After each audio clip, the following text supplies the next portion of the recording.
Welcome to the Free Cities podcast. My name is Timothy Allen, and this is the official podcast of the Free Cities Foundation.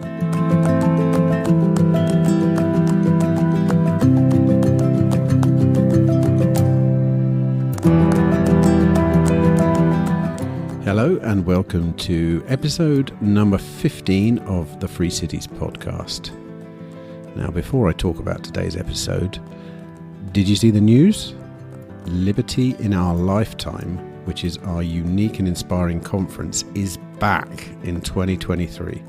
Now confirmed in Prague again on Saturday the 14th and Sunday the 15th of October 2023. This year we listened to what you said and we've moved the venue to one in the centre of the city. It's called Empire Hall, and I've been there to see it myself, and all I can say is it's an awesomely beautiful piece of Art Deco magnificence. This year we're building on last year's exceptional turnout, and we'll be making it another truly memorable gathering of the tribes. So put those dates in your diary, 14th and 15th of October. Plus, if you can, add a few days either side if you can spare them. Prague's an awesome city, and I think there's no better place in the world to network and get to know your fellow freedom lovers. Anyway, back to today's show. It's a conversation with a gentleman by the name of Přemysl Bosák. Now, Přemysl is the founder of a new dispute resolution platform by the name of Disputio. That is an obvious fit with people like me who would prefer to bear the responsibility of resolving their own disputes. In this conversation, we discuss the platform and how it works, as well as a little about the history and evolution of law, including bottom-up solutions to legal problems. Přemysl is an anarcho-capitalist, so we also discuss anarchy and voluntarism, as well as transhumanism, epistemology, and the resurgence of personal responsibility in contemporary culture. Now, this is my fifth interview from our series recorded in Prague. Coming up will be three more touching on subjects ranging from worldschooling to libertarian art. And in one episode I talked to a family who, amongst other things, have just purchased a property in a free city in Honduras. Anyway, thanks for listening to these conversations. It's very heartening to see the number of subscribers going up steadily each week, which makes me happy that our movement is gaining momentum. Please don't forget to subscribe and leave us a review, and thanks in advance for both of those things. In the meantime, just sit back and relax and enjoy my conversation with Přemysl Bosák.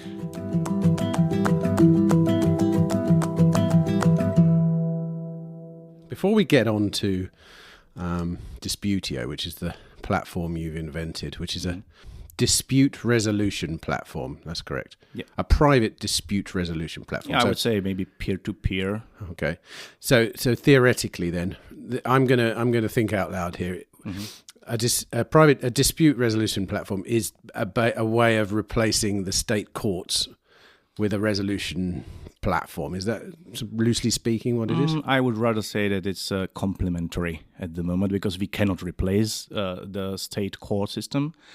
But there are loads of people who are not served with this current state judicial system, because the state judicial system is very complicated, and the way how the laws are created, it's from the top down, it's not from the bottom up, so they are not usually related to the practical problems people deal with. So there are loads of people who are simply not served, and there are people who just rather decide to, break up the relationships and the company, move from their troubling neighbor, rather than try to find some resolution through the court, because it can take ages, it can be really expensive, and also I think that there are situations, for example, I dealt with one of those, when we can cooperate with the standard legislature, standard judicial system, that, for example, we were selling one half of the company, and it took us like 6-9 months to reach an agreement, how we will do it. And it was quite painful, and I think for this, and then we went to the lawyer, who then prepared all the necessary documentation for this. So I think, for example, this is the phase where you can use Disputio, to come to an agreement on the main point, and then once you prepare those, you can then move to the lawyer, who can then create an document. Thinking long term though, before we go into the nuts and bolts of how a dispute platform works, which is also obviously very relevant to the free city model, because in the free city model it's a private ownership of the city, so you're looking to employ different organizations to deal with all these different things. Is the long term idea that it might replace the state judicial system completely? It would be like a really, really long time, because it's like the same as Bitcoin, for example. Can it replace fiat system? I don't know, maybe, but it's like really a long term. It's like with basically everything, you would like to replace the state services with some private ones. I think it's better better thing is to look at it as, be able to opt out, not to replace them, but to be able to use them and to be recognized. You can use fiat and you can use Bitcoin as well, and then you can use state judicial system and Disputio as well. I'm probably jumping way ahead of myself here, because I'm thinking all these things now already. Like, I agree, opting in would be good, right? But what about if you decided to go to a private dispute platform to solve a problem that the state thinks they should solve? Is that something that can happen? Yeah, I guess so. But you are on the weaker side, much weaker side. So it's always the state who prevails and who is stronger. So it's the battle you shouldn't be in, I think. Right. So what Disputio represents at the moment is an alternative to deal with a certain section of dispute resolution, and you've got to start somewhere. So why not start with the things that people can actually use it for currently?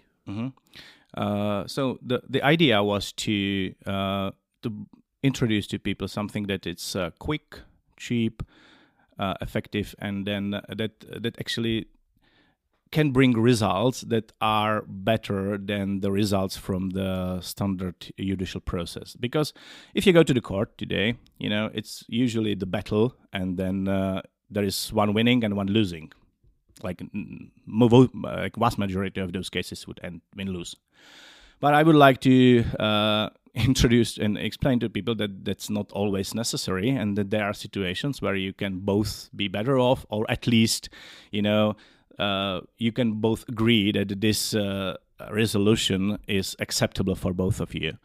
And this type of resolution, this type of decision does not prevent you from continuing in your relationships. For example, if you battle with your business partner and then you end up and win-lose, the further continuation in your cooperation is probably not possible. But if you go through this system and then you find something that is acceptable for both of you, your business is not threatened. You can continue, or you can continue with your private relationships. You can live next to your neighbor and not be not threatening each other.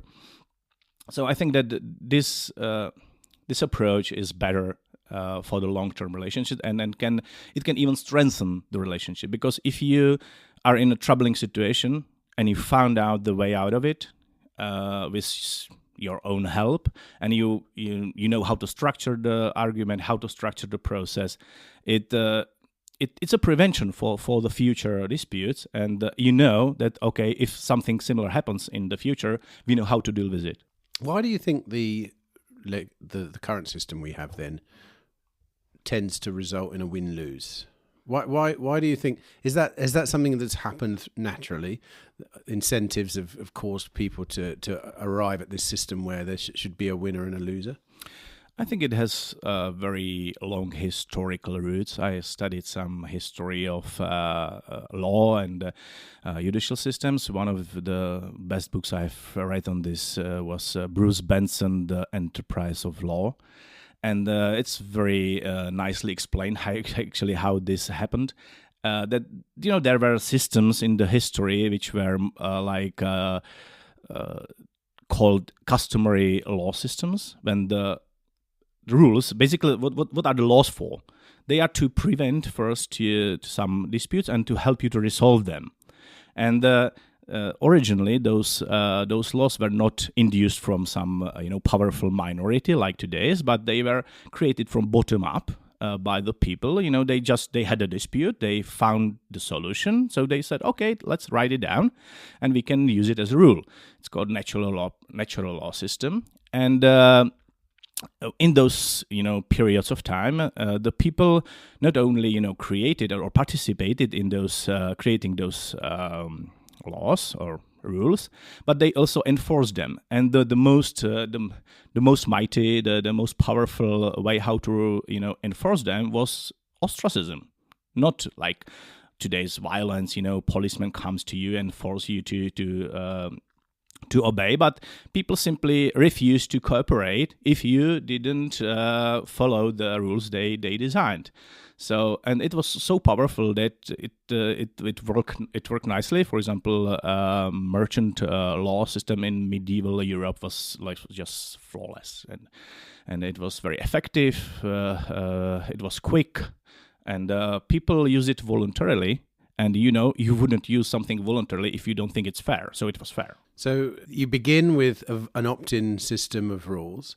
Mm-hmm. You begin with an opt-in system which creates rules, mm-hmm. which from the bottom up, mm-hmm. but then they are enforced from the top down, and that's when it moves towards a win-lose situation. Would that be right? I think I forgot next step. Next step was that when the powerful that times recognized that to resolve disputes is a very good business, and they grabbed the power, and dukes, kings, and all the powerful then they simply moved this system under their wings, and they said, okay, from now on we are the only powerful minority who will decide.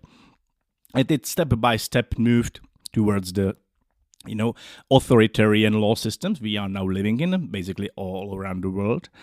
And since this was authoritarian, then the laws were created by the parliament and or kings then, and those laws were not created as a working solution, but they were created usually by some through the influence of some powerful companies, some powerful people, then some nobility or something. And it lost the connection to the practicality of the situation, and it was no longer voluntary. But okay, if it was inherent in that system, have you wondered whether in a new platform like like Disputio, that would evolve the same way? And is that likely? I cannot see probably that a long term to the future, but yeah, it's possible. But I can remind people that the system can work differently, and that there were times when it worked, and but I think that it must be practical, so for the people to use it. So if they see that it works for them and it's better, and it can really prevent reoccurring of the old, wrongdoings, and it can really help them to live better life, they will see it as a practical solution. But yes, the thing is that I try to really focus on the that if you come to an agreement, it's up to you to fulfill it. And you will fulfill it only if you find it good for you, if you find it helpful for you. So I think if you really focus on this voluntary approach, then it can stay like that. But I cannot imagine, for example, at the moment, replacing criminal law system, because that's completely different. I can imagine, as a voluntarist, I can imagine how it can work in the free society, but I can imagine how to introduce it now. Now we can only focus on the civil disputes where and only civil disputes when both parties agree to come to an agreement, because there are lots of civil disputes when, like, say, one party feels wronged and one party feels okay, nothing happened. Then also that's difficult to bring those to the table.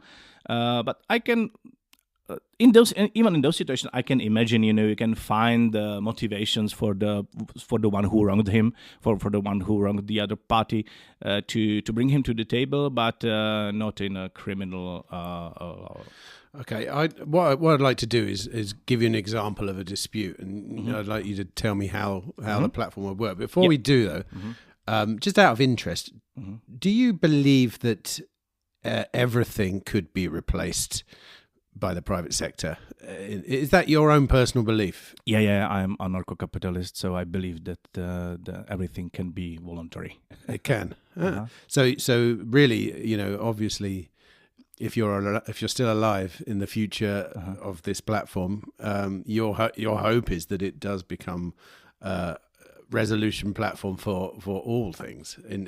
Yes, it would be great, but it would be interesting. I mean, I haven't. This is the first time I've ever thought about it, but it would be interesting to imagine how, like you say, the criminal side of things. Would it be like an algorithm would be judging?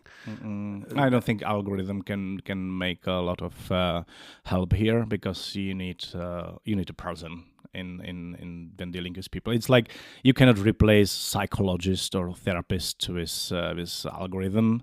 It's basically the same here. You are dealing with people, with people's emotion. You need to show them that you understand them, you accept them, and it's not something you can code. Really, even 100 years of AI, you think? I absolutely don't think it can happen. Well, that's good, interesting. I don't know, but I would posit that it would have to be true that in 500 years, AI would be able to mimic. Like with access to the information of what humans have done for so long, it would be able to predict what was right and wrong. I don't know. I can't say for sure, but it would make sense to me if it did. I think it can decide even now what's right and wrong, but it's not enough. You have to communicate with people. You have to show them empathy. You have to lead them. You have to be kind, and that's things that I think cannot be offloaded to AI. Right and wrong is quite simple, actually. There are objective philosophical approaches where you can decide whether it's something wrong, right and wrong. But yeah, unfortunately, it's not so okay. Let me try an example then. I'll use the example we were just talking about at breakfast. I live in a flat, and I have insurance on my flat. Obviously, some water starts dripping down from above. Somebody somewhere above me has got a problem, and I decide to take the issue to Disputio. The first thing is, and we spoke about this briefly already, if I first have to go to my neighbor and say, would you sign up for this platform? That's already a kind of a barrier to entry for me. Yeah, is that sure. How does that work? It is, because no one knows about Disputio. Right, yes. So the first thing for us to build the brand, so people recognize us and they know, okay, there is something like this, there is this possibility. For now, you would need to go there and explain what the platform is about, so that it's voluntary, and then, before you first, you would need to tell him, I would like to, deal with this, I don't want to just leave it to some third party because, we are neighbors. I would like to get along with you well in the future. And I think that's important that if something like this happen, we are able to solve it on our own or with some little help, but we will be the one who will create the agreement, not someone else. And then tell him, there is something like Disputio, where we can both voluntarily can come, and there is someone who I don't know, because everything is anonymous. We both of us will be anonymous there, and we can't at the moment choose who will help us. There will be some anonymous guide, mediator, who will walk us through, and he will help us find some common ground, how to resolve this. And I think if we manage to come to some agreement, it will help us in the future to be good neighbors. Right. So as part of this system, is there a way of verifying the trustworthiness of Disputio? How do I say? I mean, let's imagine this is a real case. I mean, another thing I just thought about was obviously, I will try and negotiate with my neighbor myself first. Sure, knock on that's the door, always the first step. Say hello, and can you? But then if we're taking it to a dispute resolution, there's probably already a bit of a problem, isn't there? Yeah, there's some emotions involved, and sure. Right. So is there any system, like part of the system, to rate the trustworthiness of Disputio? I mean, presumably, if there were a number of choices, I could say, right, here are the resolution platforms. Which one shall I choose? There'll be aggregators that'll say, right, here are the most trustworthy ones. Are there any others at the moment? I don't know about them. And I think we have to build the brand, and we have to build the reputation. That's like every other service in the world.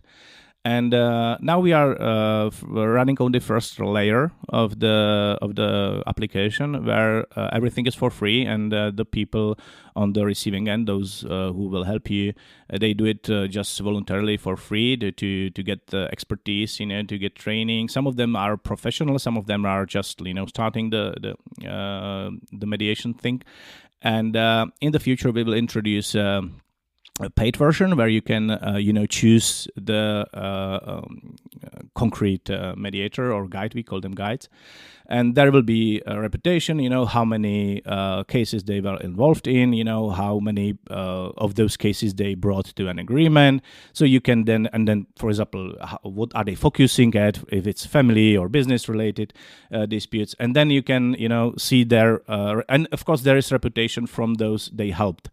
So you can see, how many stars they have, how many cases they have, and then you can decide which one you would like to help.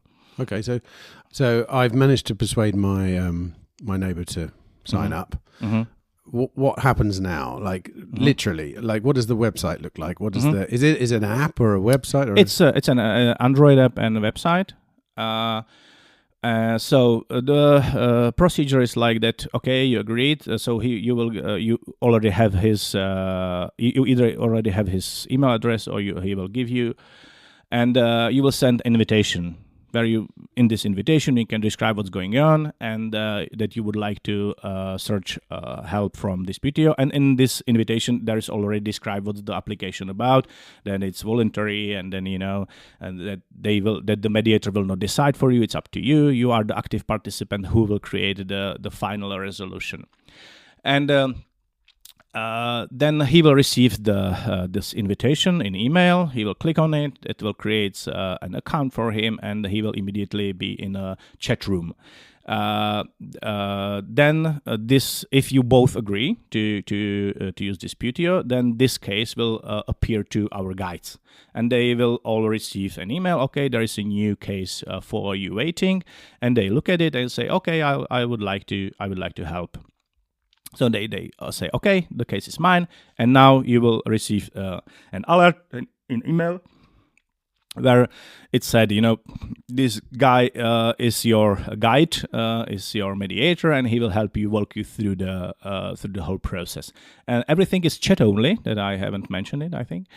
So that it allows us the anonymity. So everyone is under the digital handle, and it's text only, and it allows us to talk asynchronously. So whenever you have time, you can write down in a chat. You can agree to meet at some agreed time to be all in, so you can react on each other's messages, or you can think through. Usually, up until now, our experience is that people in those cases usually need time to think through those posts. So it's not like instant messaging. It's just like it's usually longer posts with which people think through.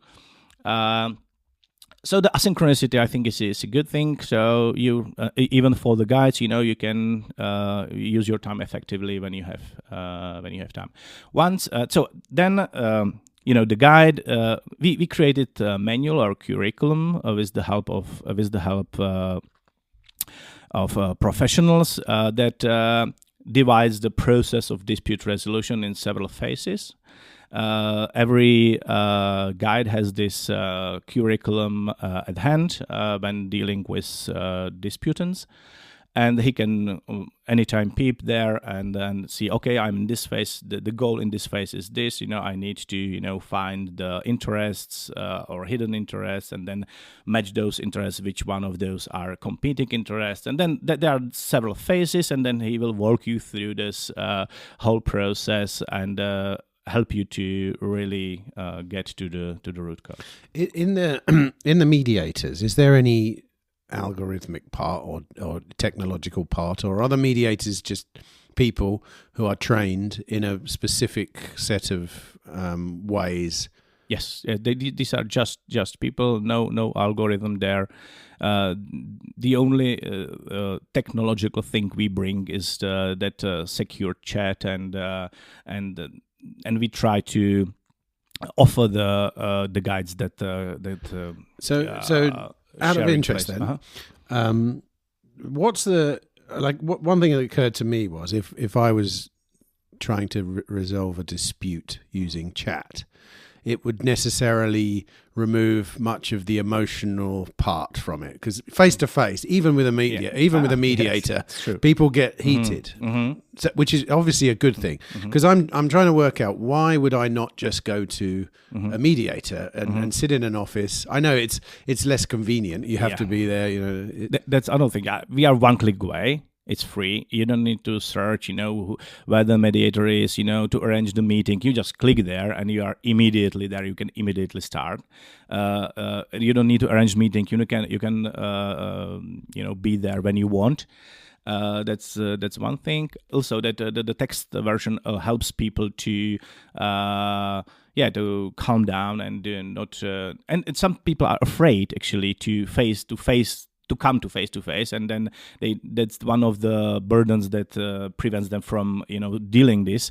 And I think that the text approach also can help them to overcome this burden. I think also texting would necessarily bring out a much harsher element of truth. I mean, look at how people are online on Twitter versus how they are in real life.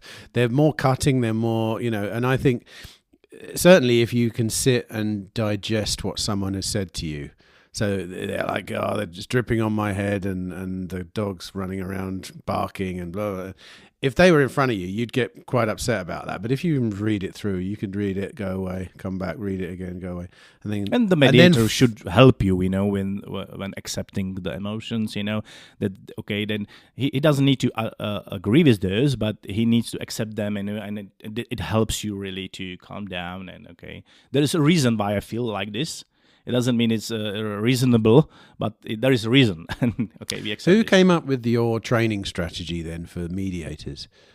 I created everything, so but I asked for help from the professional guy who has like 30 years in practice in mediation, and who helped me with creating the manual and organizing the training. And he trained first batch of the mediators. But as I mentioned later, professional mediators came to me and they registered within the system, so they would like to have some feed of the cases because there are not that many of those. And I'm assuming the whole system is pretty decentralized. Mediators can be anywhere at any time. Anywhere, anytime, and anyone basically can become a mediator. I don't ask for any education or anything. Just if you are willing to help, and if you are willing to study the necessary, theory, then you can become a mediator. And how do you know if they're good enough, though?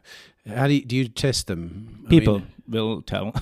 Oh, you mean the rating system? Yeah. If they get like some bad reputation and people complain about them, then we can talk together. What the problem is, and then and sort it out. But presumably you'll have some kind of vetting process in the first instance of the mediators. I can kick you off the platform. Yes, of course. Yeah. But it's the last thing I would like to do. Is I would first talk to them. Is there any problem? Why are you doing this? Why are those complaints there? And so, do you think the mediation role is relatively simple to do, or it's very simple. You mean in the application? Yeah. Well, as a mediator, like.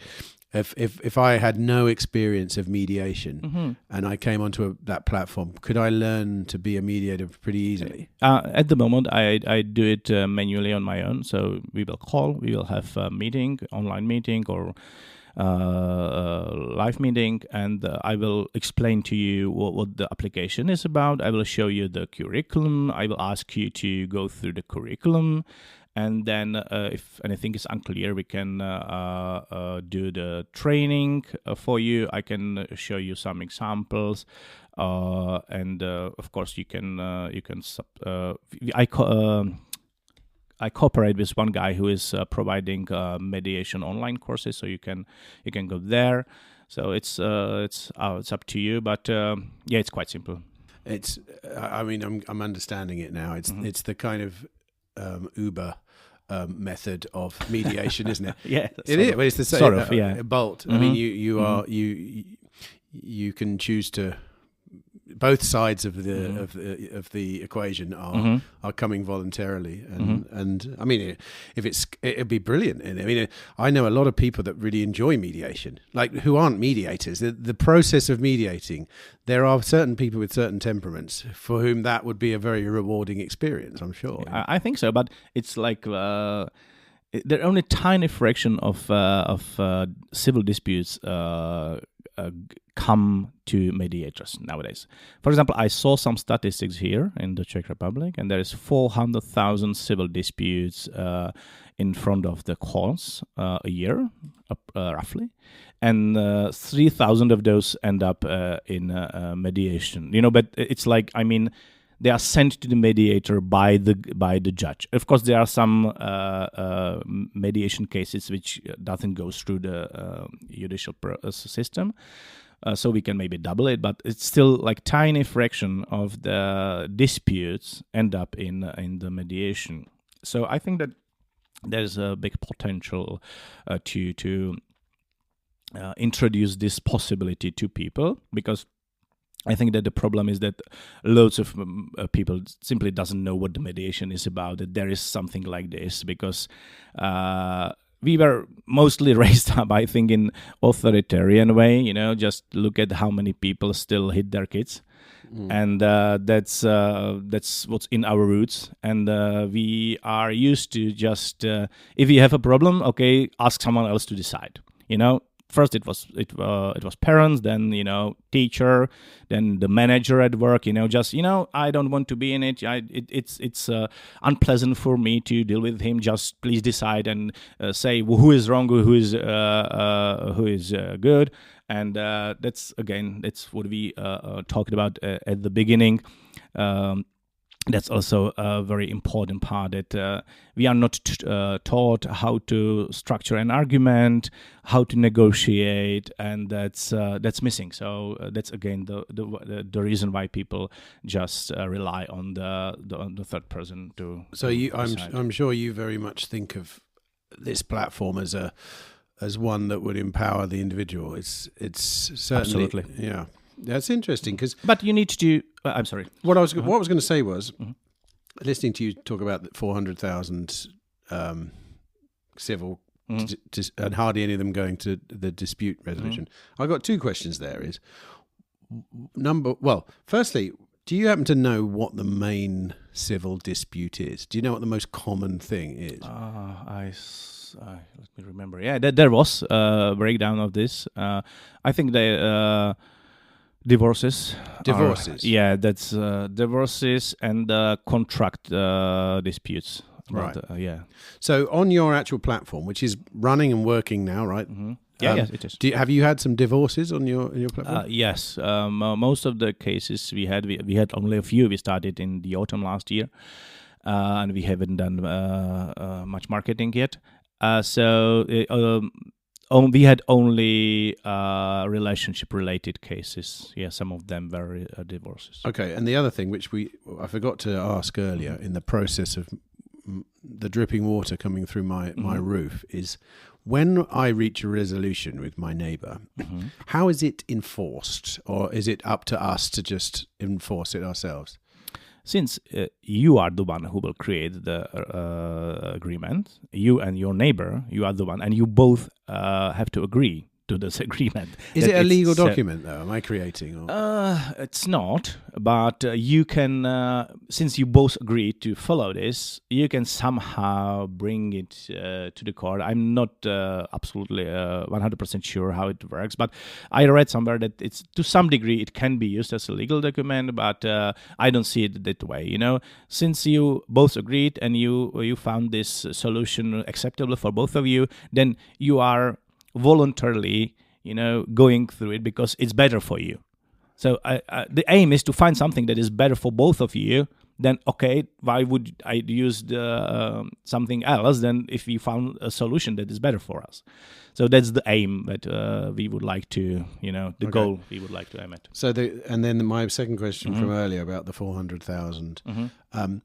You're saying that the reason why so few of those cases actually go to dispute resolution is simply the culture in which we live, where we are taught from a young age to offset our responsibility of those things on someone else. Yeah, that's what I think. Yeah. That's we mentioned the history, and this is, I think, one of the root causes why people are offsetting it.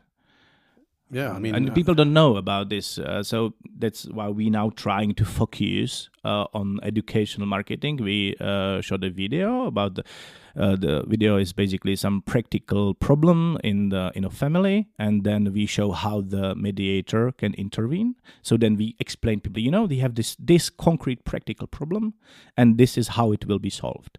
And that's what I would like to focus now on, to explain people why is it good, what is it for, why is it better, and why they can they should do it this way. This is me thinking out loud again, but when it monetizes, when the platform monetizes, will there be a free market for mediators?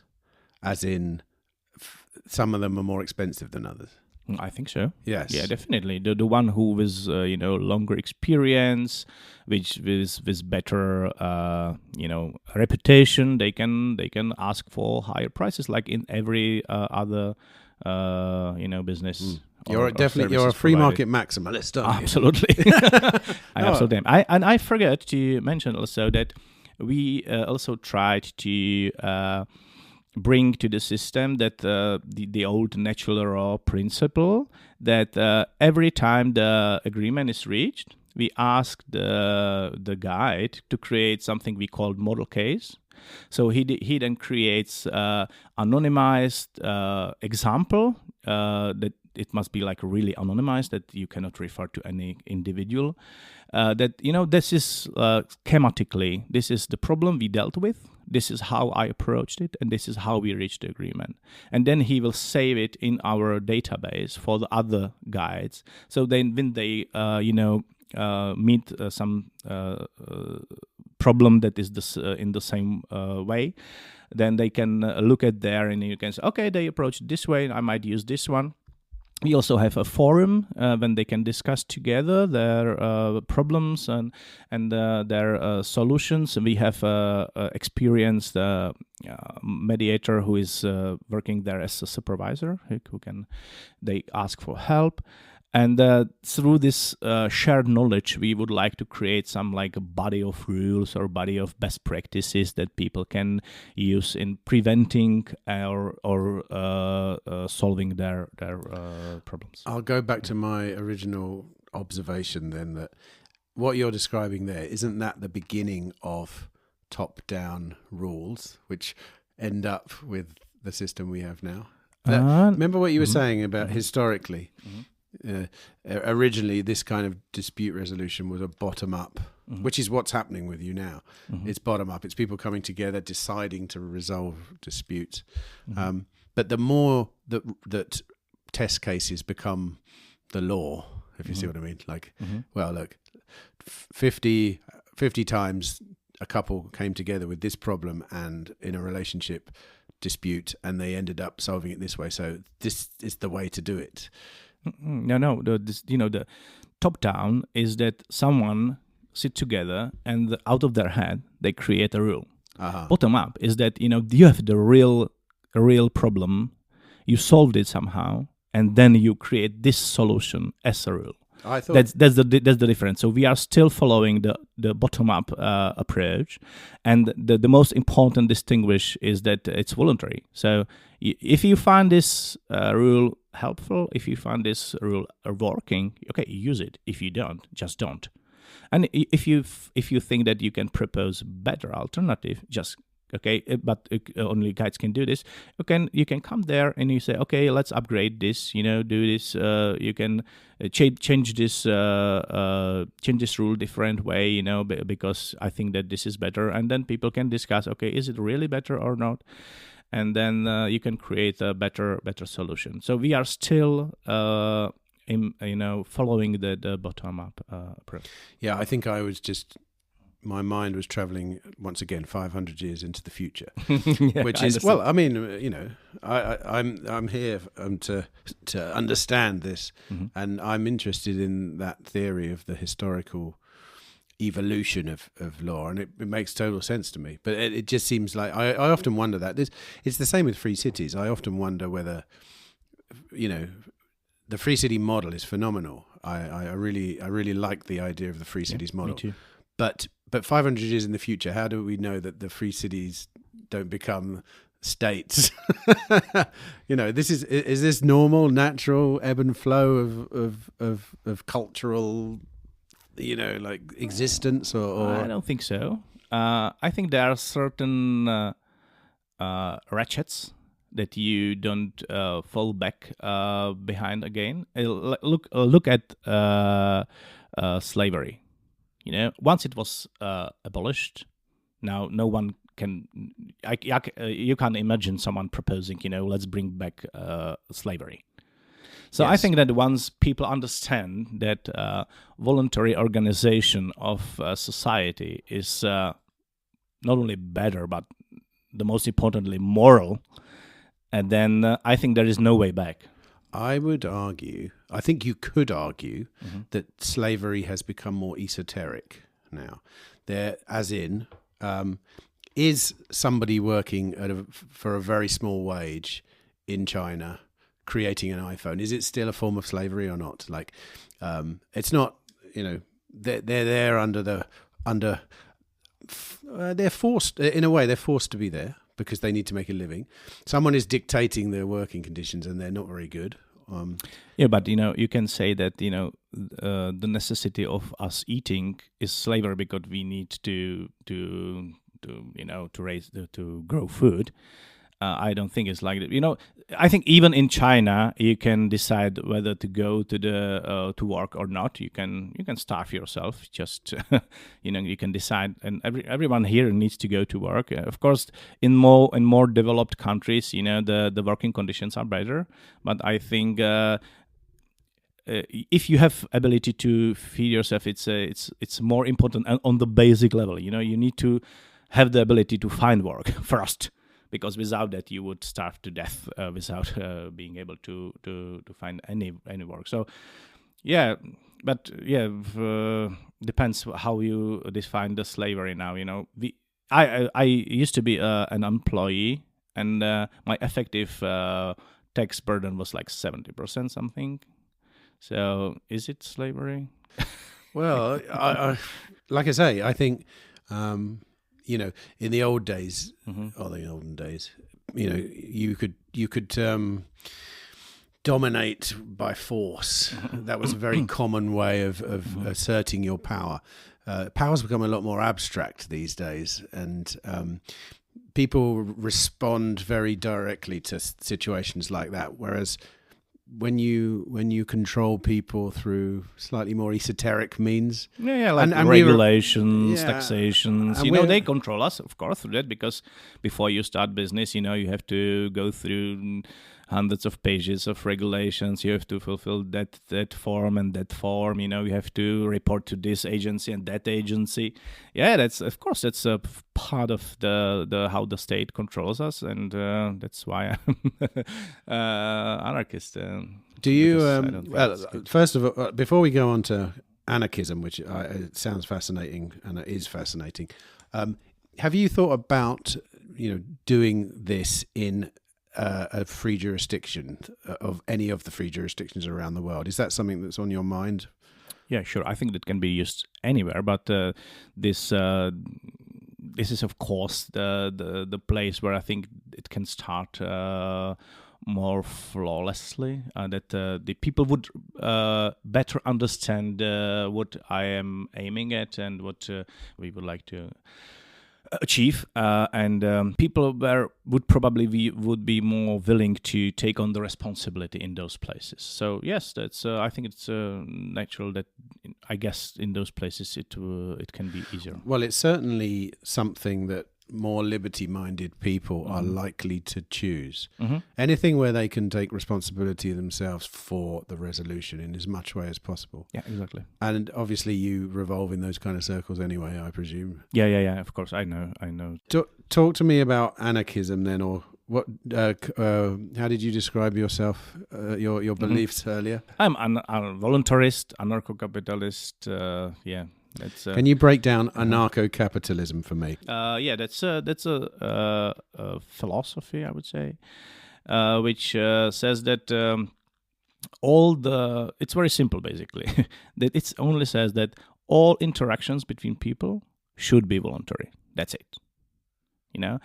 So that's also that you can say it that it's freedom from coercion, because freedom per se doesn't say anything. But freedom from coercion, that's the most important thing. Why do you think so many people think the word anarchy means the whole system is going to fall apart then? Like, is it because they haven't thought it through? I mean, your belief is if people are left to their own devices, things will work better. Yeah, I think that look at the human body. Who was in charge of the process creating the human body? That's spontaneous order. That's the highest level of order in the universe. That's spontaneous order, and that's the anarchy. That's the spontaneous order. And anytime we try to intervene, we just ruin it. That's central planning. We have. I think all people had the opportunity to see where the central planning leads. And so the anarchy, basically, you can look etymologically at the word. It's from Greek, and it says without rulers, and it's very often confused without rules, and which is not true. Of course, there will be rules, but those rules will be those bottom-up rules, and voluntarily and voluntarily created, voluntarily used, and enforced through ostracism. So, just using your analogy of the body as being the ultimate chaotic formation, which I agree with, yes. But nevertheless, if we cut ourselves, often we will stop an infection with a plaster on our own body, or we will fix a problem we have. So there are good examples of intervention even in this chaotic system. Would you agree or not? I mean, but the whole process of creating the body was spontaneous order. Of course, there are problems, so we are fixing them. And I'm not saying that the free society will be without problems. Of course, there will be problems, but they will be solved in a voluntary way. Yeah. What's your opinion then on technology and the human body coming together? Then there will be some point after that will technology become like a human. Or maybe mainly the incorporation of technology in the human being. It's top-down creation of humans. Like we're doing it at the moment with phones. Phones are now an extension of our brain. As long as I'm holding a phone in my hand, I can know anything pretty much as long as I'm good at searching on the internet. Whereas 50 years ago, I had to really struggle to find out most things. And the theory, of course, is that in the future that technology will literally be absorbed into our bodies in certain shapes or forms. It can help us, in healthcare, but you wouldn't be able to speak foreign language or play piano, without spending hundreds of or thousands of hours training and exercising and learning.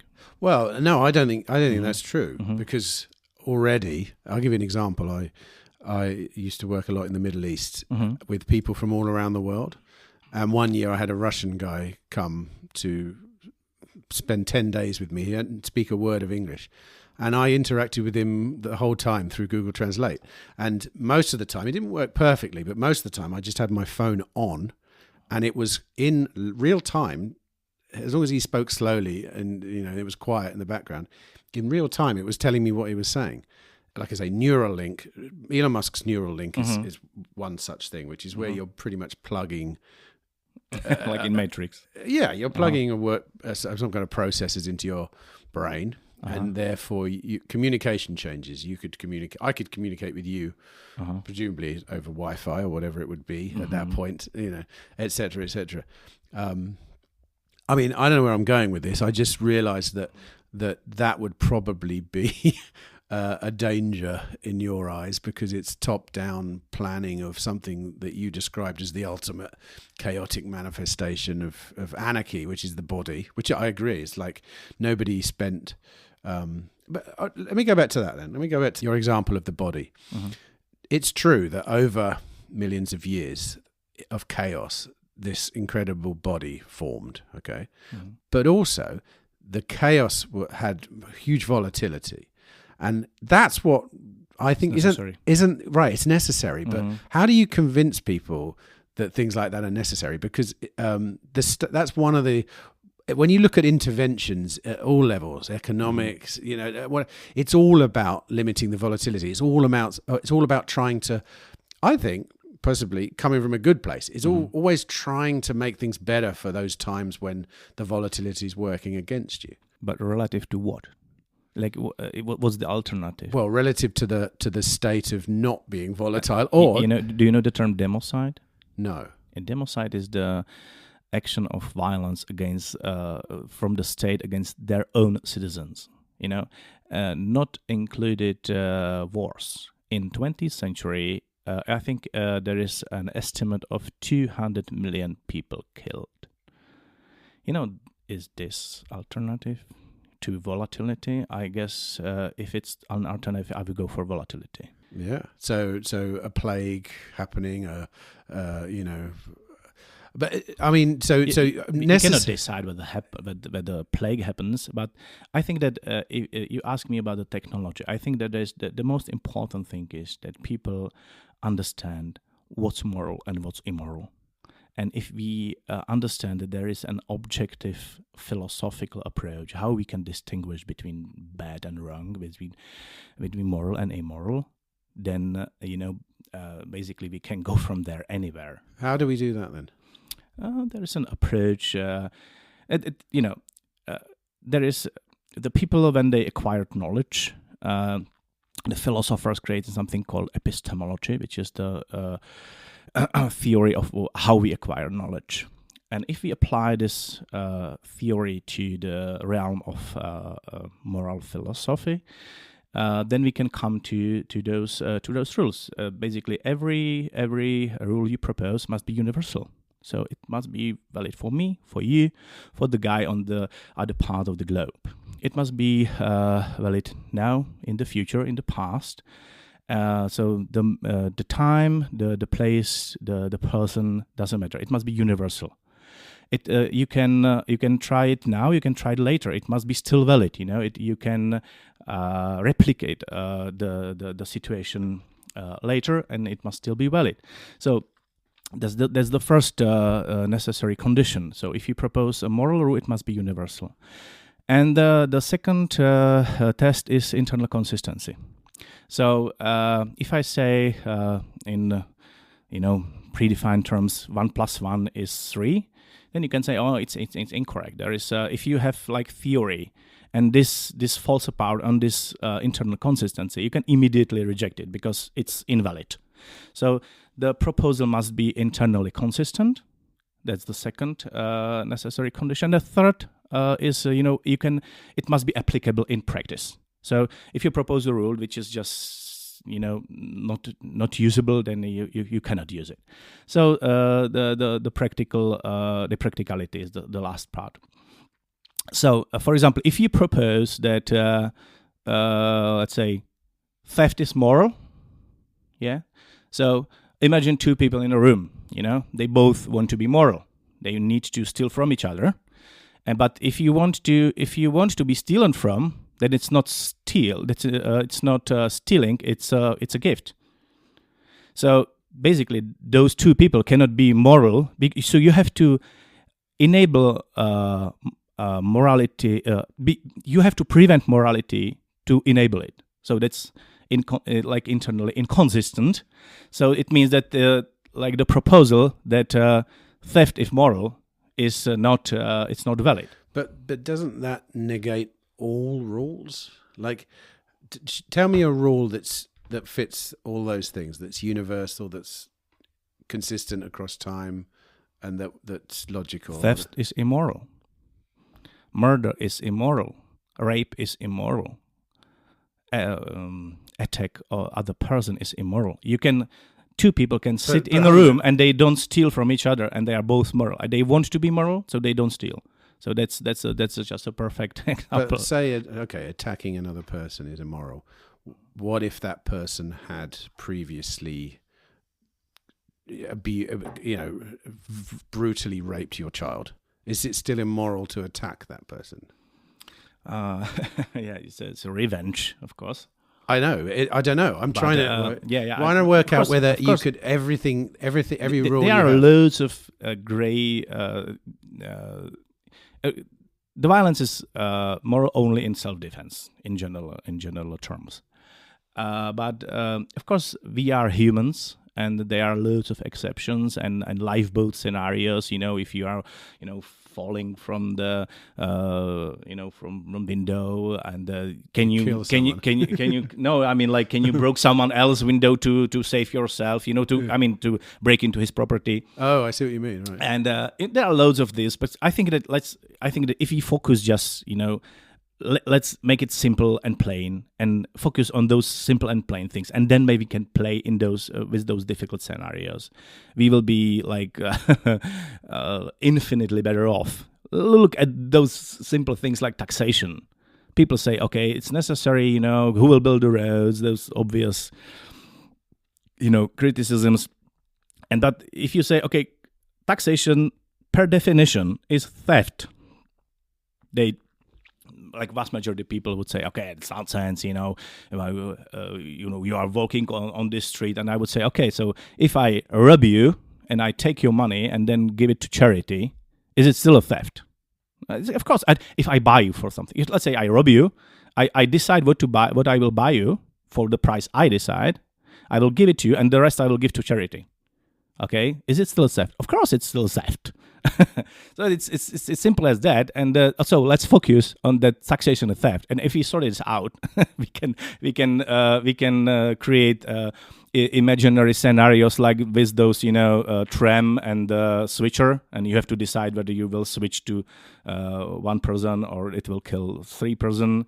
This nonsensical, scenarios. It prevents people from using the true morality in the real life, because it just diverts you to this nonsensical scenarios which never happens in the real life.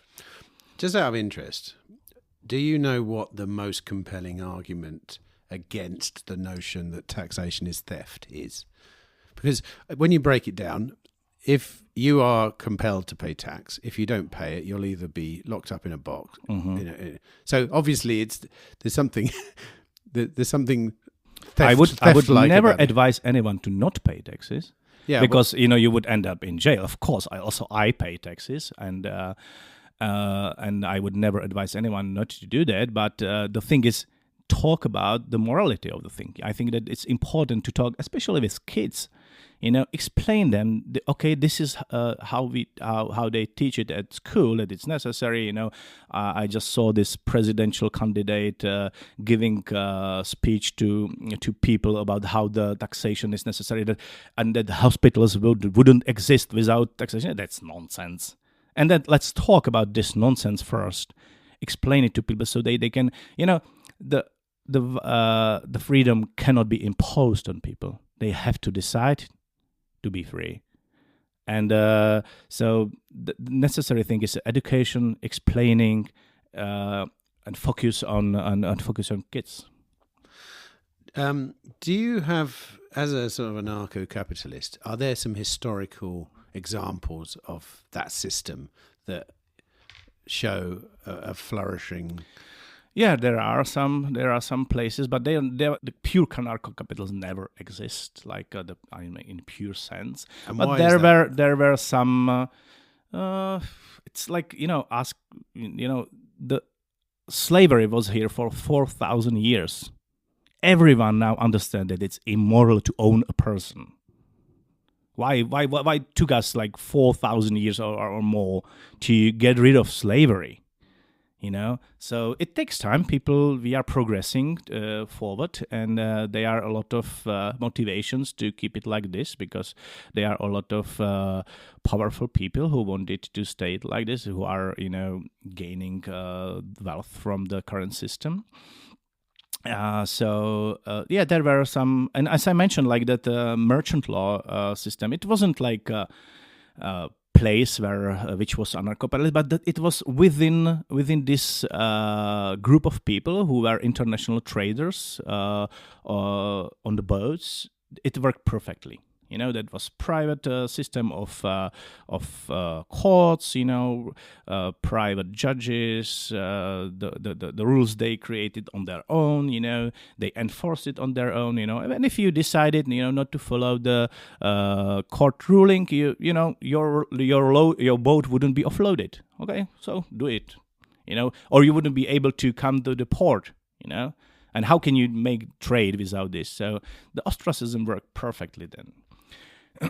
So you're of the belief then that anarcho-capitalism is something that people just don't get yet. It's not that it's been tried and tested. Let's not forget people. I hear that about socialism too. I hear that socialism has never been implemented properly. Therefore, I have to be a little bit cognizant of that.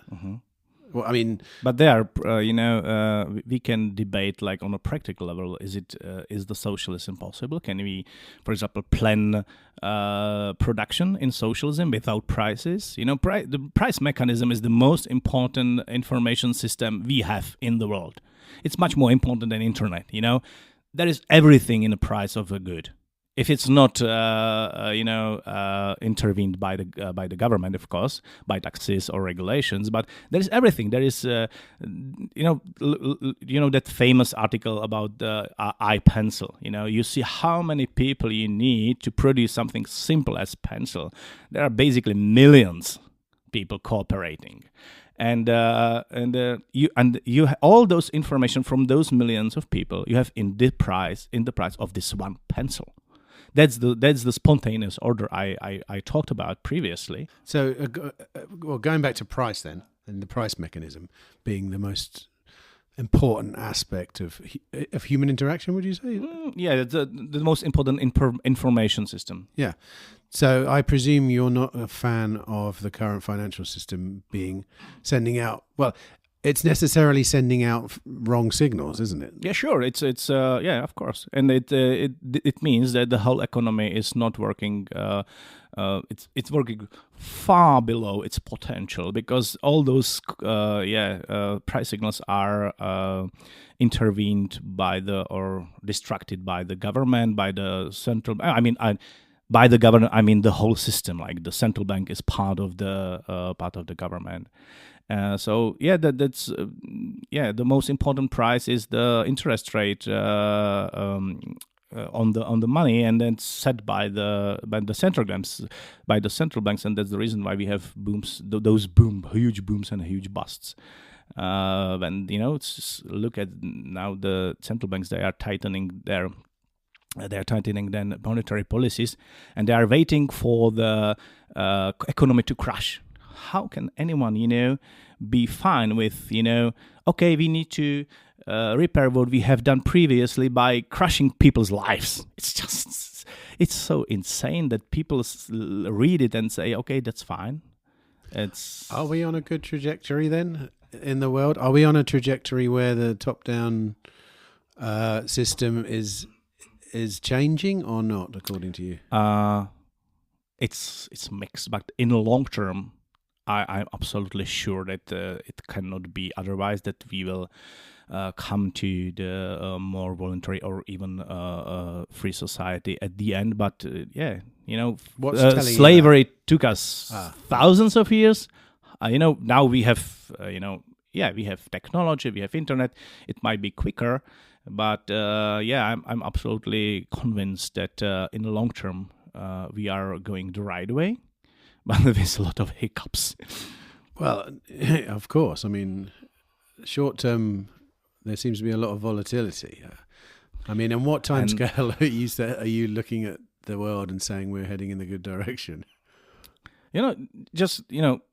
See the progress. That we became freer, I think, and more efficient. And despite all the, bad things happening now, we are living in a very nice time and place, and that we have all, most people have in developed world have place where to sleep. They have heating, they have water. Of course, they are part of the world that's struggling, but. The level of poverty in last 100 years declined dramatically. So that's, I think, we can that's the number we can look at. Yeah, I don't disagree with that. I think my issue is with the trajectory that we're on. Mm-hmm. There you go. Have some of that. Okay, thanks. In as much as even though the standard of living is getting better, which it is, mm-hmm. These technological advancements that are leading to that are also empowering authoritarians. Immensely. Mm-hmm. We've never seen the ability to control at this scale. And it's the beginning, obviously. It's new. It's obvious. It's like internet gave and mobile phones. They gave us huge freedom, and then of course it can be served as a spying system. All of those, but on the other hand, there are cypherpunks who brought us encryption and who brought us the probably one of the best things in history, Bitcoin. So they are competing forces, and technology can be used in both direction. But I think like if you look at the Bitcoin and the ingenuity of it, it's just incredible. It's almost like a divine thing. You think it wouldn't have evolved unless it had to? I mean, it wouldn't have appeared unless it was a pushback against. I mean, that's what I noticed about in something like Bitcoin. It came at a very opportune time. I know that the evolution. It needed the internet. It needed systems. And, it needed. Sure. But it naturally then appeared as the antidote to centralization. Yeah. Think that'll always happen then? Like in any situation, any top-down situation will have its inherent bottom-up push back. It was a reaction definitely to. I read actually the Bitcoin started in the 1980s when the people saw the potential of the internet to spy on people, and they said, okay, I think that it's important that we talk about privacy. So David Shom, I think he introduced that encryption system, and then those blind signatures and everything. So the whole Bitcoin was 40 years into working before it was introduced. So I think it was a reaction onto those government forces. And I suppose you see Disputio as a reaction to top-down. Yes, it is. It is a reaction. I see something wrong, and I see a place where I can help, and that was the motivation why I created this.